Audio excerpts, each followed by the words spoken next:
Hello, and welcome to Marathon Swim Stories, where we connect with marathon swimmers around the world to find out how they got started, what makes them tick, and why they keep going. It's where we explore the human side of the superhuman feats of endurance swimmers, the connections that we have with each other, our support crew, and the waters we cross. If you've ever stood at the edge of a body of water and wondered what it would be like to swim to the other side, you're in good company. I'm Shannon Keegan, marathon swimmer, water relationship coach, and founder of Intrepid Water, where I virtually teach swimming freedom. Freedom to get started, shed the confines of the pool, or your preconceived notions of what's possible. Find out more at intrepidwater.com. Believe in yourself, says Jillian Best, the first transplant recipient to swim the 52 kilometers across Lake Ontario. If it's that simple, then why isn't everyone doing it? Well, it's not that easy, is it? Do you believe in yourself? I talk a lot with my clients about trust. Trusting the process, trusting your plan. If you're not sure if you trust yourself, just add yet onto that statement. Give yourself the opportunity to be surprised. Then sign up for a big, crazy goal and just go for it. I hope you enjoy Jillian's story. As my previous guest, John Scott, put it, she's a transplant thriver, not just a survivor. And if you haven't yet, be sure that you're signed up as an organ donor. You never know whose life you might save. Enjoy. Hello, Jillian. Welcome to Marathon Swim Stories. Thank you for being my guest today. Tell us, what's your story? It's a pleasure to be here and share my story. I actually really like talking about my life and where it's led me in the water specifically too, because I have realized that by sharing my story, I really have had an impact on other people, a positive impact. And it feels really good to have a positive impact on others, because I know I come from a place where I've struggled before with many health challenges. And if I can share my story and it has an effect on somebody that helps them get through their hard time, that really just makes me feel complete. It makes me feel full. So thank you for having me here and giving me this opportunity to share a little bit about me and my most recent marathon swim, which was swimming across Lake Ontario this past summer. And what led me to do that, it kind of goes way back. Where should I start? Tell us how'd you meet the water? When was that? Well, I met the water at a very young age. I started swimming when I was, at least 4, if not younger.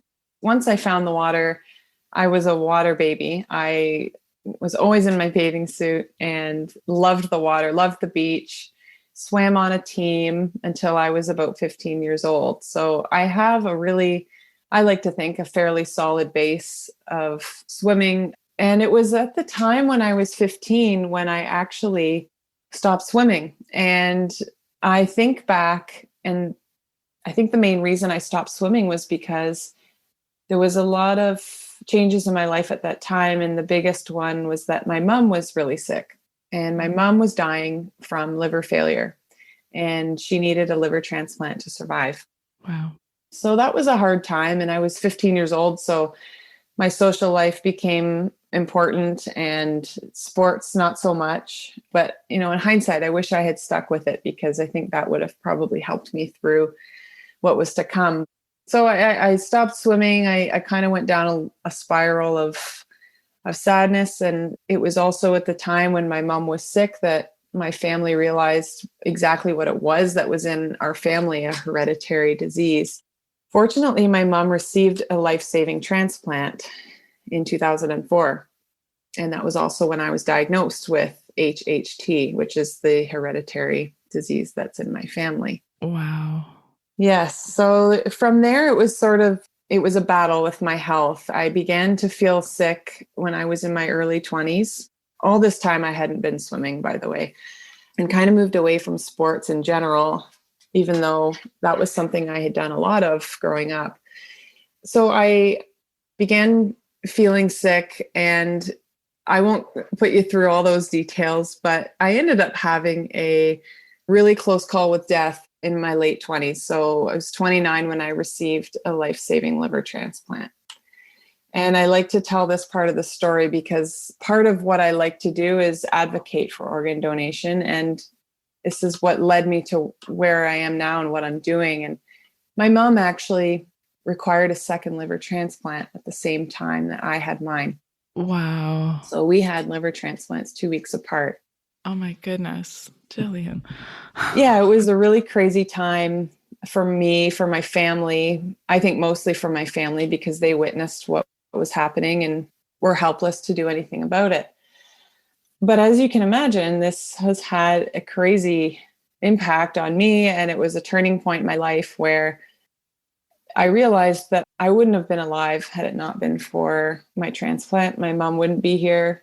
So I have this burning desire to give back to the transplant community that saved my life and to inspire others that were in a position or are in a position that I was once in to hopefully make their future or their situation a little bit better. I want to help educate for those of us maybe who don't know much about organ donation, what you can do live versus you have to die to give. Like, give us a little bit of an overview of organ donation.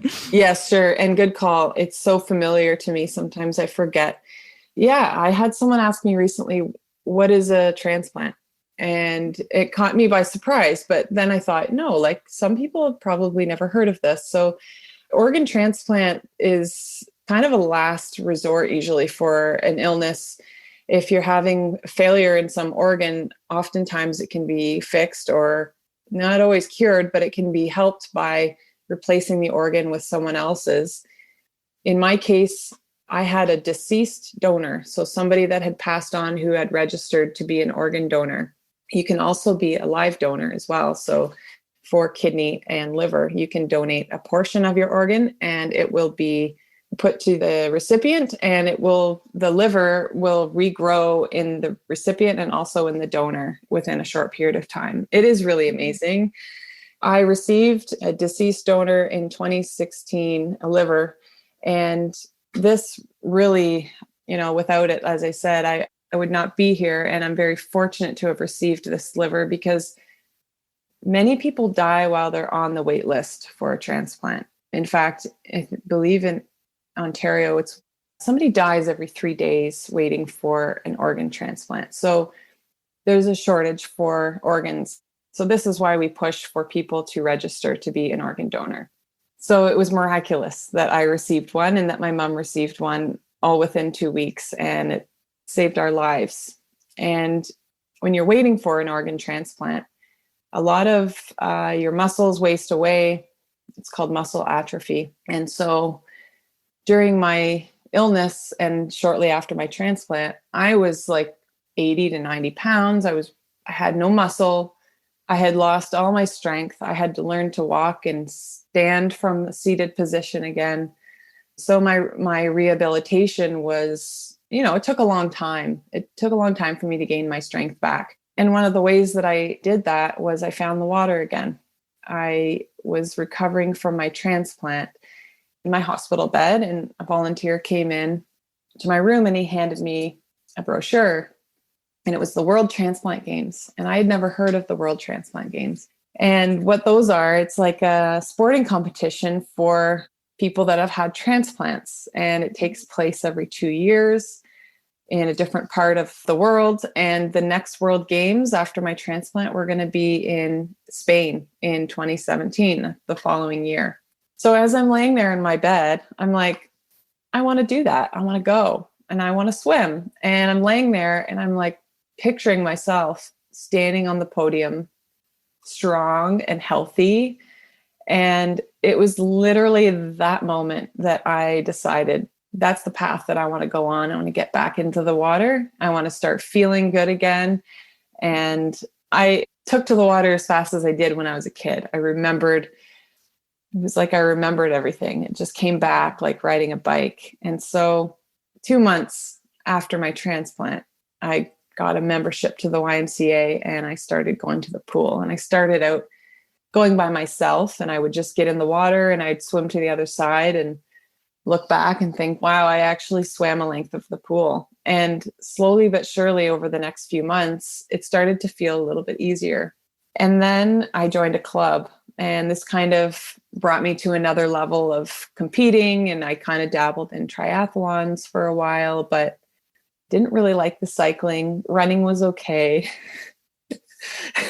Like, I think I'm just going to focus on swimming because that's what I really like to do. So it wasn't long before I joined a master swim team, which was triathlon club was great. I met some awesome people that inspired me to compete and kind of put myself back out there. But I wanted to practice all strokes. So that was what was so great about the master swim team. So I was back doing butterfly and back crawl and breaststroke, like more of a well-rounded swim practice. And so here I am training for the transplant games. And this is where things kind of took off. And I won the silver medal in the 400 free and the 200 free in Spain. And I was hooked. And I thought, I got to go back in 2019 and do this again. So the games are every 2 years. Actually, in the off year, the Canadian games take place. So I went to those as well. It's a smaller event. You're competing against other Canadians from different provinces. I did very well at those games and used that as a stepping stone to get to the 2019 World Games, Transplant Games in Newcastle. And that's where I won 5 gold medals and set 5 world records in my age group. Oh, wow. That's amazing, Jillian. When you were telling me about when you pictured yourself on the podium, I mean, I got goosebumps. And then anyway, that's awesome. Thank you. And I think it's awesome too, because I have such a vivid memory of that moment. And then for it to happen, it was just so cool. And I have a picture of me standing on that podium, getting the medal put around my neck. And I was crying and just so happy. Yeah. And the transplant games, I met some really incredible people and some other really awesome transplant athletes. So, we keep in touch and we're friends now. And we went to the games in Newcastle in 2019. I had great success there. And of course, looking forward to 2021 Houston World Transplant Games. And then the pandemic hit. Right. Yeah. And then I was like, well, now what are we going to do? Like, we were all so devastated because we were on a roll and we were coming together as a team. So I didn't want to stop there. I didn't want that to be, I didn't want to wait out the pandemic. I was so determined and feeling, I have my life back and I want to just continue to be active. So over the last couple of years before that, in the summer, I had started to do some short open water swims. I was doing some 3K, 5K swims and really, really enjoyed them. But there's not really a ton around where I live. Anything really bigger than a 10K open water swim as far as racing goes. So I started thinking, once the 2021 games were canceled, I started thinking about something else that I could do to keep swimming and also continue to raise awareness for organ donation. And I was inspired by some books that I was reading, and I thought, these people have done some really incredible things. I read about Ross Edgley, who swam around Great Britain. And I read Diane and he's so cool.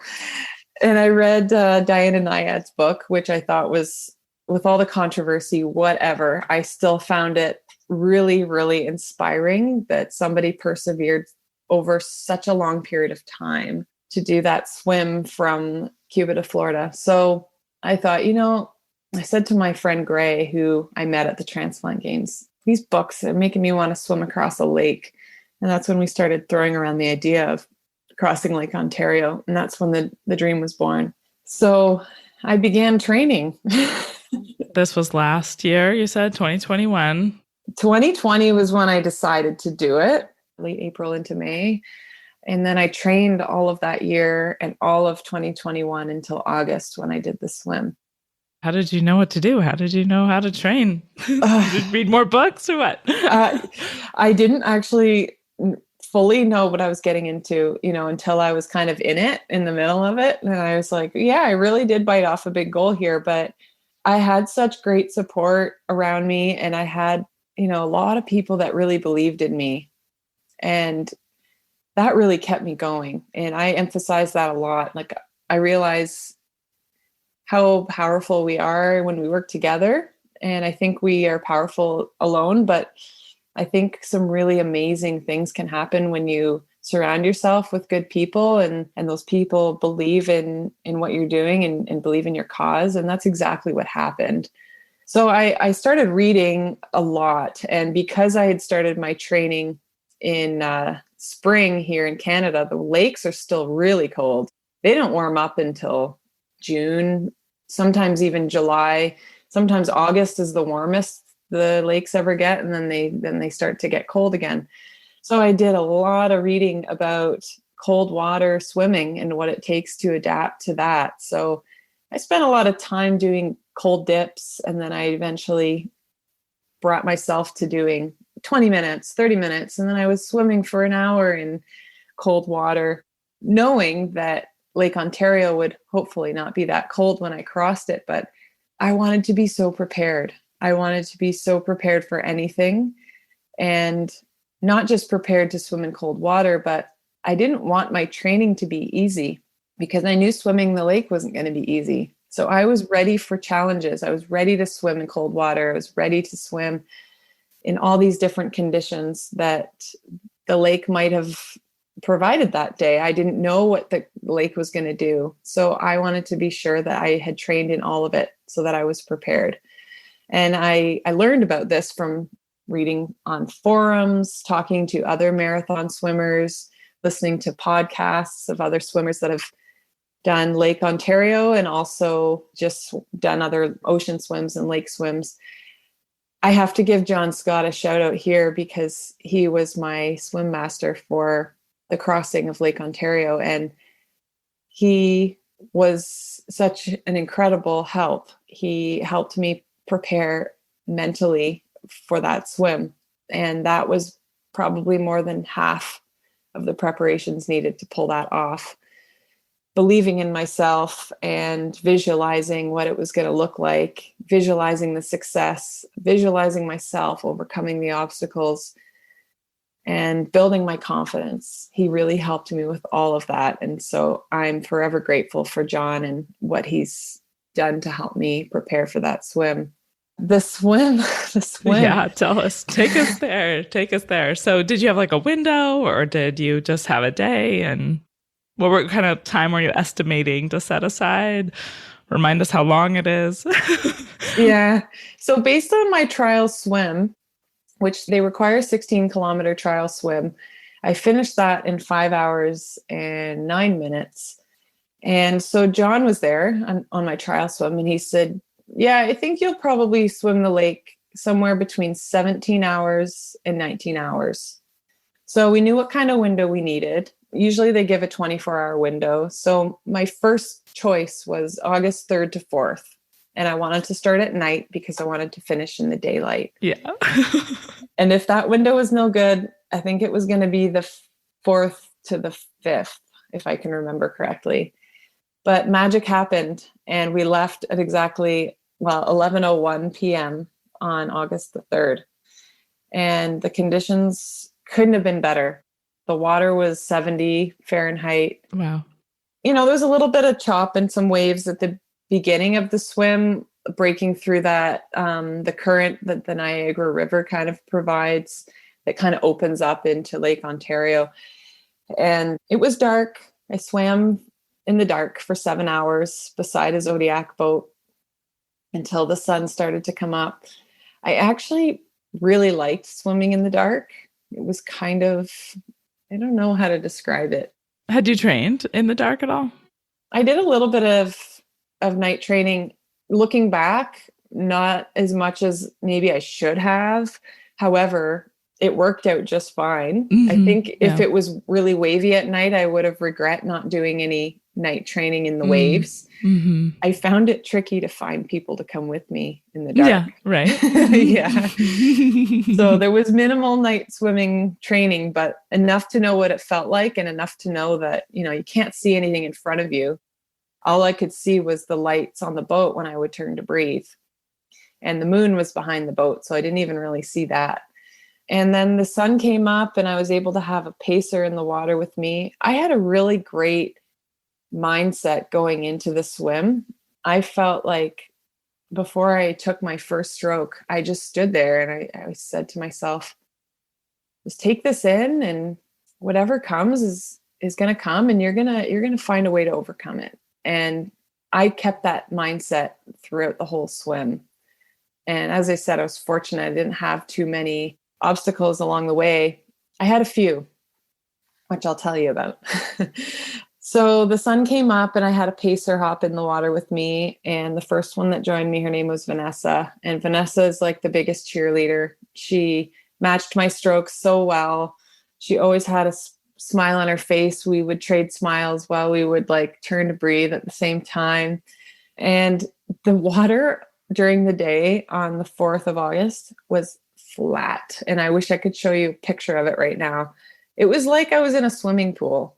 I'm sure it made many people that have crossed Lake Ontario really jealous. Some people don't like it when it's flat like that.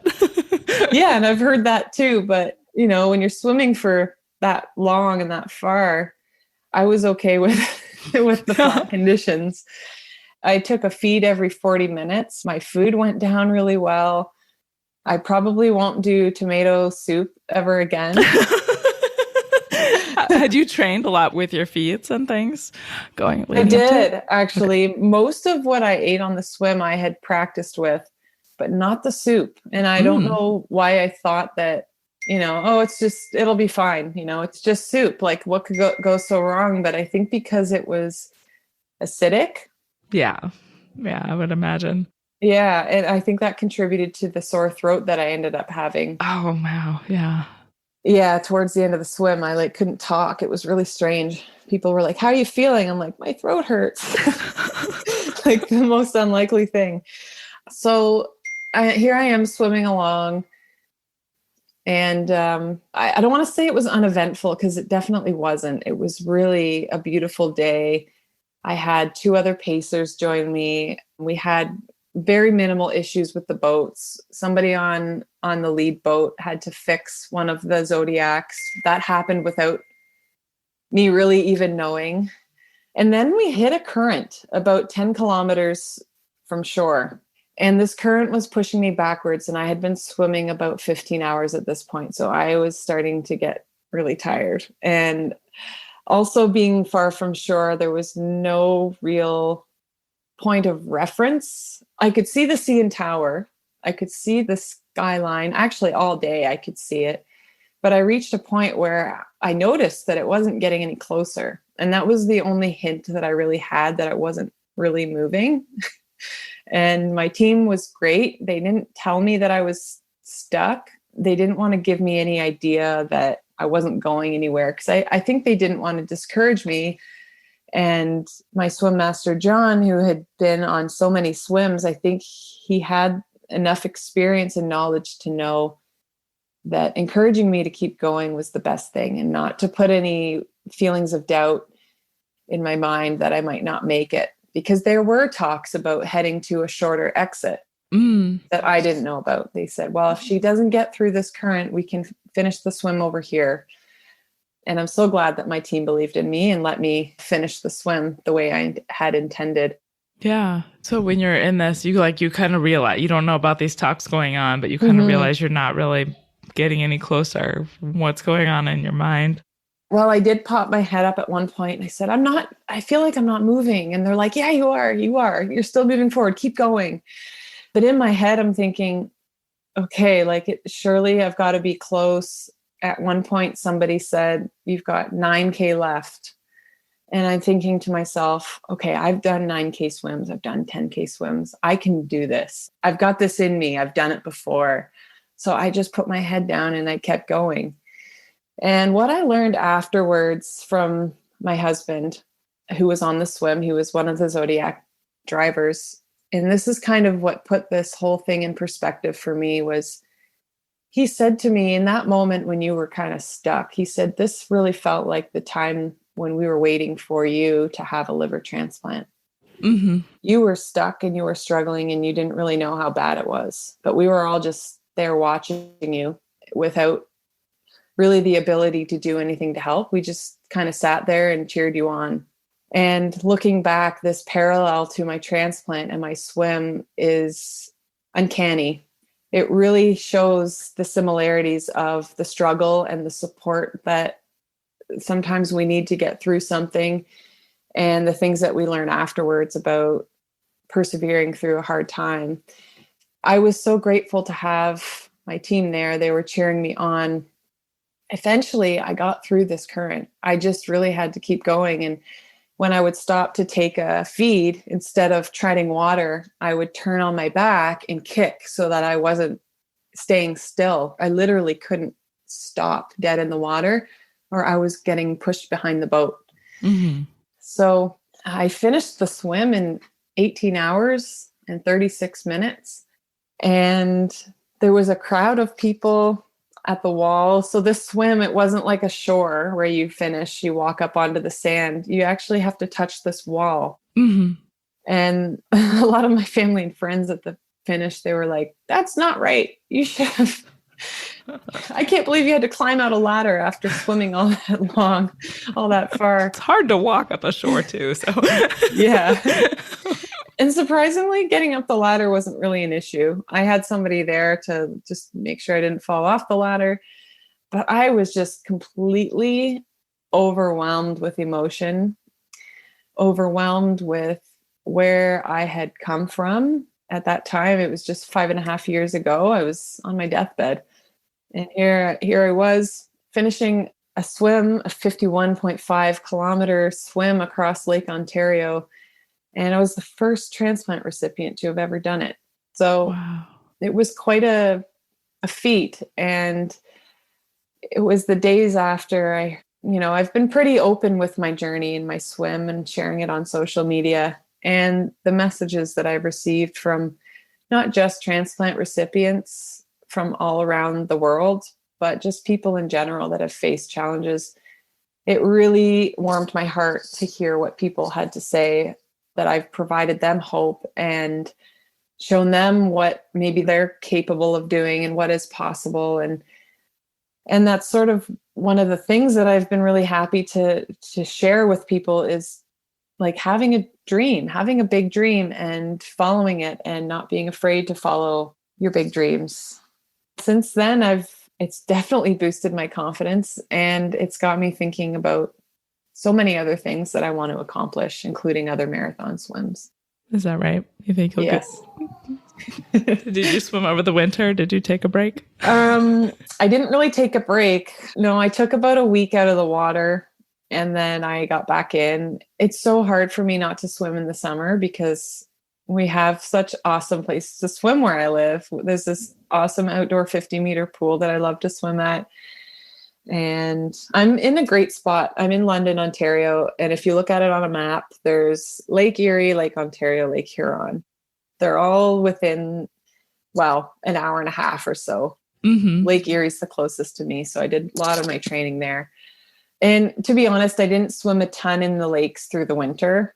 It was a little bit of a break from the cold water swimming, but I got back with my master's swim team and I've been training for some swim meets. So I like pool training too. I like to swim fast as well as open water swimming. So I'll probably switch gears in the spring and start training for my next open water. The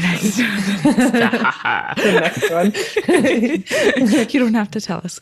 How did you choose Lake Ontario if you're so close to Lake Erie and Lake Huron and Lake Ontario? How did you pick Lake Ontario? That's a great question. I believe I picked Lake Ontario because it was a bigger challenge, first of all, and I had read more about Lake Ontario swims than any other crossings. Mm-hmm. So there was more information about training to swim across Lake Ontario. And I figured Lake Erie, to be honest, Lake Erie is one that I intend to cross this summer. And it was in my plan last year to cross Lake Erie as my trial. But with the pandemic and all the stuff that was happening at that time, it was really hard to plan it with having people out of different households on the boat, blah, blah, blah. So anyway, that didn't end up happening. But this summer, I'd like to do Lake Erie. That lake feels more like my home because it's closer to my house and I grew up going to that beach. So, okay. How long is that swim? It can be anywhere from, I think, 52K at the widest, which I'm not going to do this summer. I'd like to do a shorter crossing. I think somewhere between 20 and 25K. So you just have to go like cross towards the more narrow end of the lake. Yeah, totally. That's awesome. I've lived in upstate New York for a while, and I guess it would be like Superior, I think. I swam a little bit there. But I at one point, I was investigating all the Great Lakes. And oh, yeah. and finding out a little about the history. But I was less than a year in that vicinity near one of those Great Lakes. But it's such a remarkable feature. I don't know. Like, the lakes oceans in the middle of the land. It's crazy. Yeah, literally. If you check out, I have a YouTube video. It's a mini documentary of my swim, and our videographer that came along on the swim, he brought a drone. He got way up high and you could see, we looked like little ants on the lake, and you couldn't see any side of the lake. Amazing. Yeah, definitely send me a link. Yeah, it just shows you how big the lake really is and the perspective. It's really cool. And Lake Superior and Michigan, I don't know much about those lakes, but it's in my mind to cross them one day. I'm not putting any strict timeline on myself, but yeah, if I could say one day that I've swam across all the Great Lakes, I think that would be pretty sweet. Pretty sweet. Yeah. First transplant survivor to swim all the lakes. Yeah. I think that sounds good. It sounds awesome.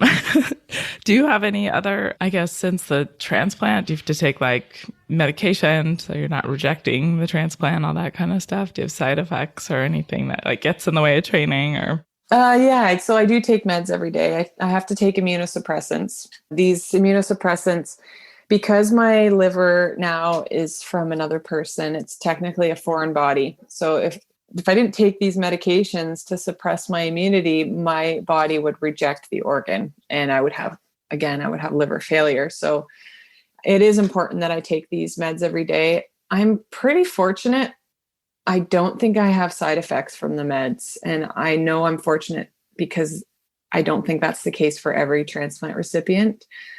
I think I'm just on like the perfect dose where it suppresses my immunity just enough that I'm healthy, but not so much that I'm sick all the time. Because I actually haven't been sick pretty much since my transplant. I did get COVID in January, but that's kind of unavoidable. Apparently, I've been fortunate, knock on something. But that happens. It happens, and it was sort of out of my control. I've been safe this whole pandemic, but luckily I got through that too, and it didn't knock me down too hard. So I'm back up and swimming and being my active self again. So the swim was really the beginning of another chapter for myself and a foundation that I've created with my friends. Along with swimming across the lake, we decided, we wanted to raise awareness because I'm a transplant recipient and this is something that not many recipients do. And we want to show people what's possible. And so we decided to create a foundation and we called it the Move for Life Foundation. And the meaning behind that really is we want to encourage people to not just transplant recipients, but just people in general to live a healthy and active lifestyle because as you know, you're a healthier person and we're better off healthy and active and better to fight off things that come our way. And I think it makes us more resilient and it's a good practice and discipline and all sorts of things. So Move for Life Foundation, what our mission really is to reduce the wait time for an organ transplant, because that, as I said earlier, is when people die waiting because they don't receive one in time. So our plan is to do an event every year. Last year was my swim. This year we're doing a relay, a 1,600 kilometer relay around the province of Ontario. And the reason 1,600 is because that's the number of people in our province that are currently waiting for an organ transplant. Oh, wow. Yes. So we want to shine a light on that and try to end the wait list if we can. And we're doing that by starting at the very hospital that did my transplant and my mom's transplant. From my swim last summer, we raised $180,000. And we donated it to the transplant program at the hospital. It's called London Health Sciences Centre. And they've been able to purchase this new piece of equipment that's being used for organ preservation. And what that means is this machine will, I'm going to say this not in a very technical medical way, but this machine essentially hooks up to organs that are going to be harvested from somebody who's donating them, and it keeps them warm and oxygenated. Otherwise, sometimes these organs are wasted because, once the person passes away, the organ starts to die. And sometimes those organs can be used and sometimes they can't. But what this machine is going to do is it's going to increase the pool of organs that can be used for transplant, thus saving more lives. So this hospital in London is the first in Canada to have this piece of equipment. And so they're starting a project, an initiative to show what this machine can do. And then hopefully from there, this machine will be put into other hospitals and it will become a common practice for organ transplantation across the country. I can't tell you how good it feels to be part of the start of this. So our event this year, we want to raise the remaining funds of our $250,000 goal that we have set to raise for the program. So we're hopeful that we'll be able to raise the remaining money this summer and make another donation to the transplant program. Very cool. Yeah. And you'll send me a link. Yeah. Yes, where people of can course. Support you.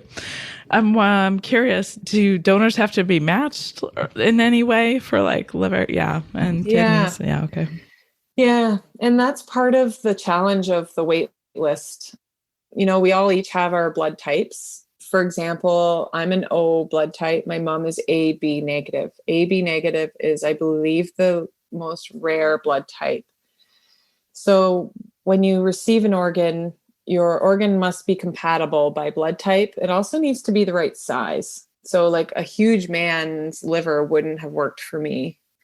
Neither would a child. Like it needs to be the right size. I think it can be a little bit flexible because I know when my mom had her first transplant, because her blood type was so rare, she was actually taken off of the wait list because she was too sick to receive a transplant. Goodness.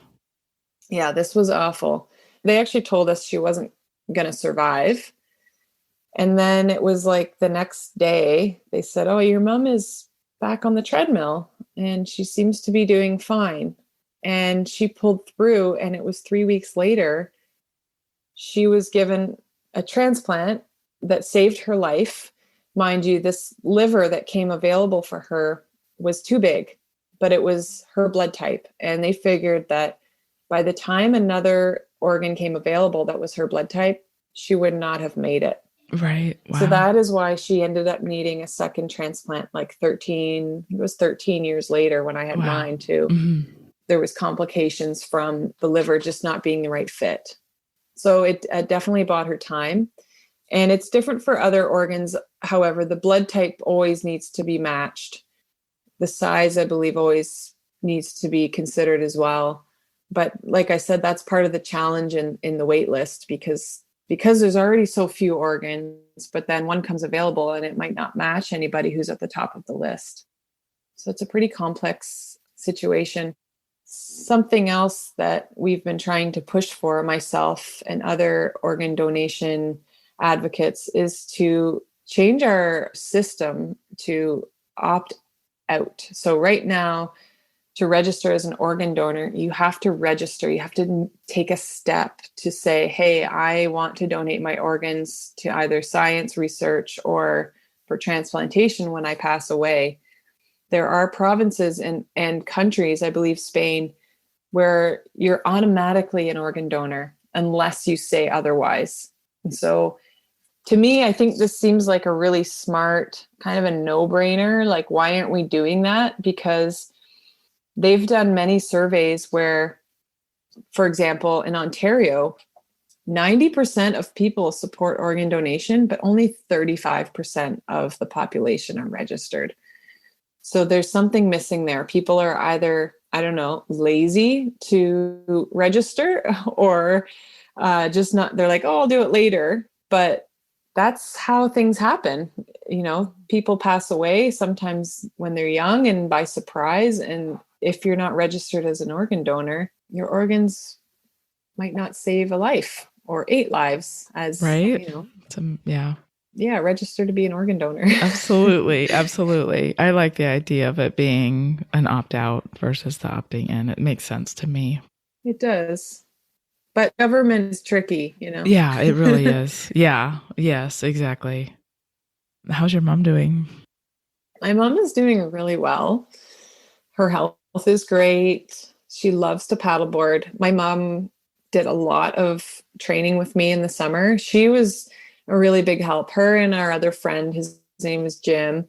Jim is an amazing paddleboarder. He is 80 years old and he actually is afraid of the water, but he will get on his paddleboard and he'll go out in the middle of the lake with me with a cooler strapped to it and he'll hand me my feeds. So we had some really special swims and paddles in the summer. My mom was so happy to be part of my training. She did break her wrist a few weeks ago, so she's a little down about that right now. But I'm hopeful that it'll heal before she's back paddling. So hopefully it'll be better before the summer. Yeah. I was thinking, did you have any moment while you were swimming? You mentioned, that your husband made that correlation. Did you have a moment while you were swimming where you were like, oh, this is nothing. I'm just swimming. I've sat on my deathbed. Did you have moments like that during the swim? I never thought that it was easy, but I definitely remember thinking, I have been through some harder times, and something that I reminded myself of was that I had struggled for years, not feeling good. I was in pain for years. And the one thing I kept repeating to myself was, this is just one day. This is just one day of swimming. And it might hurt a little bit. It actually hurt quite a lot towards the end. Yeah. But I can get through this. I can get through one day. I've endured much worse for much longer. And that was something that I kept telling myself. And I thought back a lot to the training, and some of my training swims were almost harder than swimming across the lake. I think my last long training swim before swimming across Lake Ontario was, I want to say it was almost harder than swimming across Lake Ontario. It was a 9-hour swim. It was funny how my time seems so consistent. It was 25 and a half kilometers in 9 hours. And I was in a lot of pain at the end. And I thought, if this is how it's going to feel swimming across Lake Ontario, like, I was a little bit scared at the end of that swim. That being said, my training was so intense. I didn't really take time off. I maybe took a day off here and there, but I don't think I ever took 2 days off in a row in my training. So my body was tired. Like, every time that I got in the water, my lats were sore, my shoulders were sore, my back was sore, my neck was sore. Everything was hurting all the time through my training. I think I was on the verge of overtraining. And that last long training swim that I did, like, if I had was supposed to do another swim the next day too. Right. And I didn't.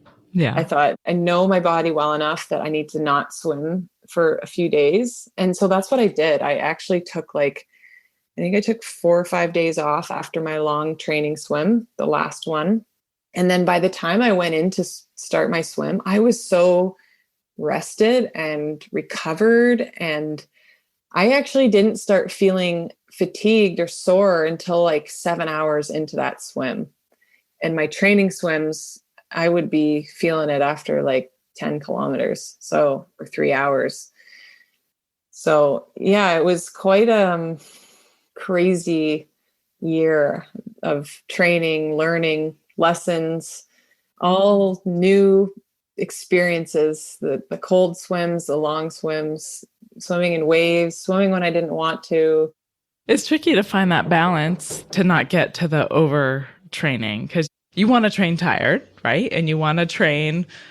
It's such a tricky thing. But there's also this element too that I talk about with my clients of like you need to build the confidence. You need to get through that, that rough training swim. But then it's really good that you knew your body and you knew you needed to take some time off after that because you can't, I guess you can sustain it and it's amazing what you can keep doing. But I guess I don't know that it's required. Yes, it's finding but trying to find that. Yeah, exactly. Right. That perfect spot right sweet in the middle. spot where you're pushing yourself and it hurts a little bit, but not so much that you can't get back in the water the next day or do your marathon swim. Yeah. You want to go in there feeling good, and confident. And it is a tricky thing. So to recap, the longest swim you'd done before you did the 52 kilometers across Lake Ontario was 10K. I mean, you'd done your training swims, but let's say the longest, like kind of, like official-ish swim you'd signed up for. Yeah. So before I decided to do the lake, the longest swim I had done was 10K. Thought you'd quintuple it. Yeah, just 5 more times. And I told myself that too, like, oh, it's just doing a marathon 5 times in a row. Like I can do that. And that's where that mental training came in, where it was just like wrapping my mind around how long I was going to be spending in the water. I think breaking it down into chunks was really helpful for me, and not just across Lake Ontario, but even in my 9-hour training swim. I went into it thinking, I'm just going to do 3 hours 3 times. And I never once looked at it like I'm swimming 9 hours. And I did the same thing crossing Lake Ontario. It was just one day. It wasn't 52 kilometers. Yeah. It was one day of swimming. Yeah. Anything you could do to get that perspective, I think, is really important, is to find a way to take yourself out of like that moment and be like, oh, like what else do I have to do today? Oh, I don't really have anything to do today. I set this whole day aside to swim. So that was it too. Yes. I have nowhere else to be. Everyone's expecting me to be swimming for the next day and a half or whatever, going to be committed to this for the next long period of time. So just stick it out and stay as present as possible and not to get too lost in the thoughts that come up and those doubts that creep in. That was a big learning that I took away from my training and applied it to the swim, was like, it's normal for you to doubt yourself and to start thinking, oh, like something's hurting. And then you start thinking about it more and dwelling on it. And then it becomes bigger and it gets worse. So I really practiced, when a thought would come up like, oh, I don't want to do this, or, oh, I'm cold, or, oh, I'm starting to get really sore. My lats are hurting. I would have to like think about something else to take my mind off of it, focus on a positive thought, and just sort of reroute myself to swimming in a more positive mindset, something that would keep me going forward instead of like not wanting to be there. Yeah, very much so. Did you spend any time doing that when you were really sick? Like kind of in that, like needing to find that positive place and like kind of holding yourself there? I did. I don't mean to keep trying to correlate, like. No, I get it. And I get asked that a lot. I've been asked, did your illness and the struggle you had help you get across the lake? And I do think that there is some things there that helped. I wasn't as good then about identifying the thoughts that come up and realizing that the thoughts weren't the truth. I think I believed in my thoughts always, but I was always into meditation. And my mom is she's a yoga teacher, and she does a lot of meditative practice. And so I was very fortunate to have my mom not only had gone through the transplant, but she was there to support me in mine. She knew what I was going through. So I say this a lot, but it was oddly comforting that she was there for me and had experience to help me through it.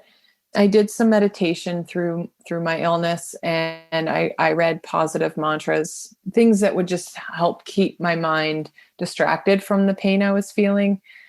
But it wasn't until I was a little bit older and had experienced a little bit more, read a little bit more, started talking with John about mindfulness and also just my own research on how our minds really work, where I really started to believe that, my thoughts aren't always true. They are just that. And I noticed them coming up while I was swimming. And that was a great opportunity for me to practice just sort of filtering my thoughts and choosing what ones I wanted to believe and what ones I didn't want to believe. And I wanted to believe in myself because I knew that that was going to help me get across the lake. And I think that's like one of the biggest pieces of advice that I can give to anyone who's setting out to do a marathon swim is to believe in yourself. Yeah, that's absolutely. You've got to believe in yourself and trust. Yeah. That whatever you did to get to that moment is that it was exactly what you needed to do. And then you just believe in yourself and start swimming. Yeah.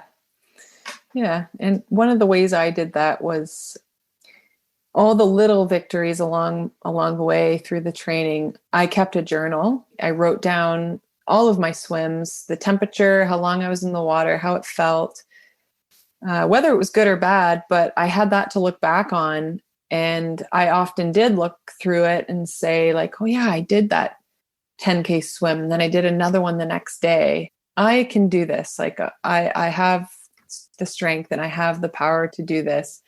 And going back and kind of revisiting all the little victories along the way really did help to build my confidence. And that's something that I would suggest to anybody, whether you're doing a marathon swim or not. Like, I think recording your victories and not to diminish them, no matter how big or small they are, because they really do add up and they can help you build your confidence into believing in yourself that you're capable of more than you probably believe. Then you give yourself credit for sure. Yes. Yeah. You're reminding me. I have a reminder that comes up on my phone to write my wins.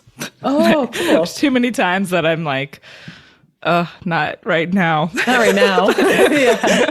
Or like, I'll be like, but it is so important. And it really, John wrote the book, the Magical Moments book. And yes. I'm like, I'm going to get it for everyone in my family. Not that I don't need it too, but it's, and what you said about no matter how big or small, it's important to, like, I woke up today. Yeah. And I had some breakfast.